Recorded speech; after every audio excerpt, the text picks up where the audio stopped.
एक सुबह आप ऑफिस पहुंचते हैं और आपको पता चलता है कि आपकी पूरी टीम की जगह एआई ने ले ली।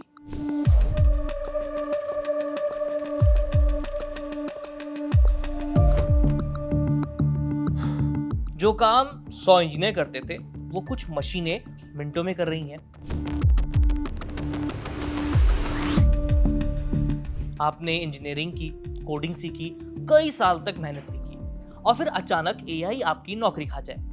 जो बातें सामने आ रही हैं वो डराने वाली हैं। सवाल उठता है कि क्या सच में अगले 3 साल में एआई भारत के लाखों आईटी प्रोफेशनल्स की नौकरी छीन लेगा, या ये सिर्फ एक डर है। एआई की इस क्रांति में कौन बचेगा, कौन पीछे छूटेगा और भारत के आईटी सेक्टर का भविष्य कैसा होने वाला है, इन सब मुद्दों पर हम विस्तार से बात करेंगे इस वीडियो में। नमस्ते, मेरा नाम है आयुष और आप देख रहे हैं कड़क। हाल ही में टीसीएस के 31वें एनुअल जनरल मीटिंग में टाटा सन्स और टीसीएस के चेयरमैन एन चंद्रशेखरन ने एक बड़ा बयान दिया है। उन्होंने कहा है कि अगले 3 साल में टीसीआई में एआई एजेंट्स की संख्या वहां काम कर रहे कर्मचारियों के बराबर होगी। यानी अगर कंपनी में लगभग 5,80,000 कर्मचारी है तो भविष्य में इतने ही एआई एजेंट्स भी वहां काम करने वाले हैं। हालांकि चंद्रशेखरन ने यह नहीं कहा कि एआई इंसानों को पूरी तरह से रिप्लेस कर देगा। उनका साफ संदेश था कि आने वाले कुछ सालों में टीसीएस में इंसान और एआई एक साथ मिलकर काम करेंगे। चंद्रशेखरन के मुताबिक एआई आईटी इंडस्ट्री के लिए खतरा नहीं बल्कि अब तक का सबसे बड़ा अवसर हो सकता है। उनका दावा है कि एआई आने से कंपनियों का टेक्नोलॉजी पर जो खर्च है वो कम नहीं होगा बल्कि बढ़ जाएगा, क्योंकि हर कंपनी को अपने सिस्टम, डेटा और बिजनेस प्रोसेस को एआई के हिसाब से बदलना पड़ेगा। पिछले 20 सालों से भारत का आईटी मॉडल बड़े पैमाने पर ह्यूमन लेबर पर काम कर रहा है।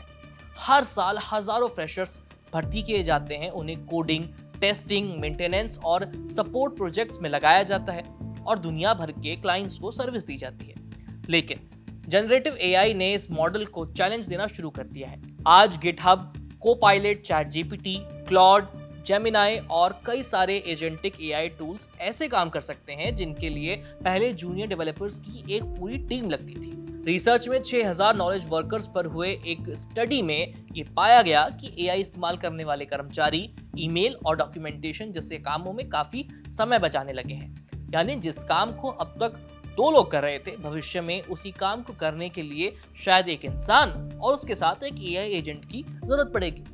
अब चलते हैं सबसे अहम सवाल की ओर। क्या एआई के आने से आईटी जॉब्स खतरे में हैं? क्या लाखों नौकरियां जाने वाली हैं भारत में? अगर हाँ, तो कौन सी नौकरियां सबसे ज्यादा खतरे में हैं? सबसे पहले नंबर पर है रूटीन कोडिंग जॉब्स। अगर आपका काम केवल बेसिक क्रूड एप्लीकेशंस बनाना है, छोटे छोटे फीचर्स जोड़ना है या बॉयलर प्लेट कोड लिखना है, तो एआई पहले से ही ये काम काफी तेजी से कर रहा है। आज एआई कुछ सेकंड्स में पूरा फंक्शन लिख सकता है, डीबगिंग कर सकता है और डॉक्यूमेंटेशन भी बना सकता है। इसका मतलब ये नहीं है कि डेवलपर्स खत्म हो जाएंगे, लेकिन भविष्य में केवल बेसिक कोडिंग स्किल्स काफी नहीं होंगी। इसके बाद बारी आती है सॉफ्टवेयर टेस्टिंग में नौकरी करने वालों की। मैनुअल टेस्टिंग और रिपीटेटिव टेस्ट केसेस बनाने वाली नौकरियां सबसे ज्यादा ऑटोमेशन के दायरे में आ रही हैं, क्योंकि एआई अब टेस्ट स्क्रिप्ट जनरेट कर सकता है, बग्स को डिटेक्ट कर सकता है और रिग्रेशन टेस्टिंग को काफी हद तक ऑटोमेट कर सकता है। तीसरे नंबर पर है डेटा एंट्री और back office processing jobs. OCR, documentation, intelligence और एआई एजेंट्स लाखों रिकॉर्ड्स को इंसानों से कहीं ज्यादा बेहतर और तेज तरीके से प्रोसेस करते हैं। इसके बाद बेसिक कस्टमर सपोर्ट जॉब्स की बारी आती है। अब चैट बॉट सिर्फ एफएक्यूज का ही जवाब नहीं देते, वो ग्राहकों की समस्या को समझ सकते हैं, टिकट रेज कर सकते हैं, रिफंड प्रोसेस कर सकते हैं, जैसे कि आपने अक्सर शॉपिंग साइट्स में देखा भी होगा। इसलिए L1 सपोर्ट रोल्स पर दबाव बढ़ना तय माना जा रहा है। तो ऐसी कौन सी नौकरियां हैं जिन्हें एआई से खतरा नहीं है?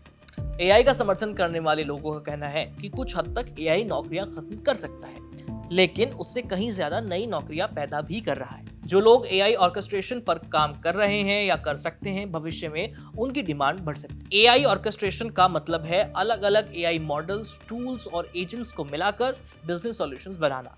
भविष्य में कंपनियां सिर्फ एआई मॉडल्स ही नहीं खरीदेंगी, बल्कि उन्हें ऐसे लोग भी चाहिए जो कई सारे एआई एजेंट्स को एक साथ मैनेज भी कर पाए। इसलिए आने वाले समय की सबसे जरूरी स्किल यही मानी जा रही है। इसी तरह प्रॉम्प्ट इंजीनियरिंग करने वाले लोगों के लिए एआई नई नौकरियां पैदा करने वाला है। शुरुआत में इसे एक ट्रेंड माना जा रहा था, लेकिन अब एंटरप्राइज दुनिया में ये स्किल काफी अहम बन रही है। जो व्यक्ति एआई को सही कॉन्टेक्स्ट, सही इंस्ट्रक्शंस और सही वर्कफ्लो दे सकेगा, उसकी वैल्यू बढ़ रही है। हालांकि आने वाले समय में प्रॉम्प्ट इंजीनियरिंग के साथ साथ डोमेन नॉलेज रखने वाले लोगों को ज्यादा मौका मिलेगा। इसके अलावा एआई एथिक्स और गवर्नेंस में नई नौकरियां मिल सकती हैं। इसका जिक्र टीसीएस के चेयरमैन एन चंद्रशेखरन ने भी किया है। उन्होंने कहा है कि एआई एजेंट्स को गवर्न करना, उनकी सिक्योरिटी, कंप्लायंस और कॉस्ट कंट्रोल सुनिश्चित करना एक बड़ा अवसर बनने वाला है। यानी एआई गवर्नेंस, रिस्क मैनेजमेंट और डेटा प्राइवेसी के साथ साथ रिस्पॉन्सिबल एआई जैसे क्षेत्रों में भारी मांग आने की संभावना है। इसी तरह डोमेन प्लस एआई एक्सपर्ट्स के लिए भी करियर के नए ऑप्शंस खुल रहे हैं। मान लीजिए कि आप बैंकिंग जानते हैं और एआई भी जानते हैं, या आप हेल्थ केयर एक्सपर्ट हैं और एआई टूल्स का इस्तेमाल करना जानते हैं, तो कंपनियों के लिए ऐसे लोगों को रिप्लेस करना बहुत मुश्किल होगा, क्योंकि एआई के पास नॉलेज हो सकती है लेकिन बिजनेस कॉन्टेक्स्ट इंसान ही देता है।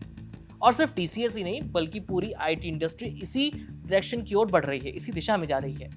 इन्फोसिस ने 2026 में अपना AI first value framework launch कर दिया है।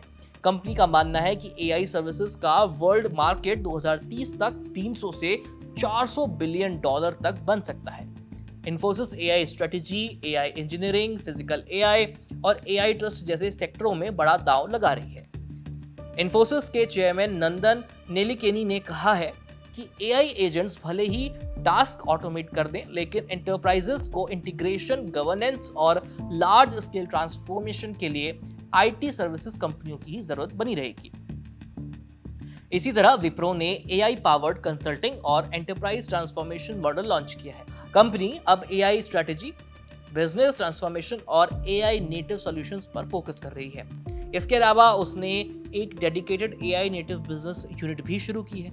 वहीं एक्सेंचर पिछले 2 सालों से एआई और जनरेटिव एआई सर्विसेज में अरबों डॉलर का इन्वेस्टमेंट कर रही है। कंपनी लगातार एआई ट्रांसफॉर्मेशन, डेटा मॉडर्नाइजेशन और रिस्पॉन्सिबल एआई कंसल्टिंग पर जोर दे रही है। यानी पूरी इंडस्ट्री का संदेश एक जैसा है, भविष्य केवल सॉफ्टवेयर डेवलपमेंट का नहीं है। अगर आप इंजीनियरिंग के स्टूडेंट हैं या आईटी में करियर शुरू कर रहे हैं, तो बेहतर होगा कि एआई टूल्स का इस्तेमाल करना आप सीख लें। आज कंपनियां ऐसे प्रोफेशनल्स चाहती हैं जिन्हें बिजनेस प्रॉब्लम्स की समझ तो हो, लेकिन साथ में डेटा के साथ साथ काम करना आता हो, क्लाइंट कम्युनिकेशन करना जानते हो, एआई सिस्टम्स को मैनेज करना जानते हो, गवर्न कर पाए। एआई के आने के बाद से जॉब मार्केट में रूटीन स्किल्स की मांग तो घट रही है, जबकि एआई स्किल्स, डोमेन एक्सपर्टीज और ह्यूमन सेंट्रिक स्किल्स की मांग बढ़ रही है। तो क्या एआई भारत में आईटी जॉब्स खत्म कर देगा? शायद नहीं, लेकिन एआई उन लोगों की नौकरियां जरूर मुश्किल बना सकता है जो केवल रिपीटेटिव काम करते हैं। जिस तरह इंटरनेट ने टाइपराइटर को खत्म कर दिया, लेकिन सॉफ्टवेयर इंडस्ट्री को जन्म दिया है, शायद उसी तरह एआई भी कुछ करने वाला है। कमेंट करके बताइए, क्या एआई भारत में आईटी जॉब्स बढ़ाएगा या कम करेगा? और अगर वीडियो पसंद आई हो तो लाइक, शेयर और चैनल को सब्सक्राइब करना मत भूलिएगा। फिलहाल इस खबर में इतना ही। कैमरे के पीछे है मेरे साथी दीपक। देखते रहिए कड़क। धन्यवाद।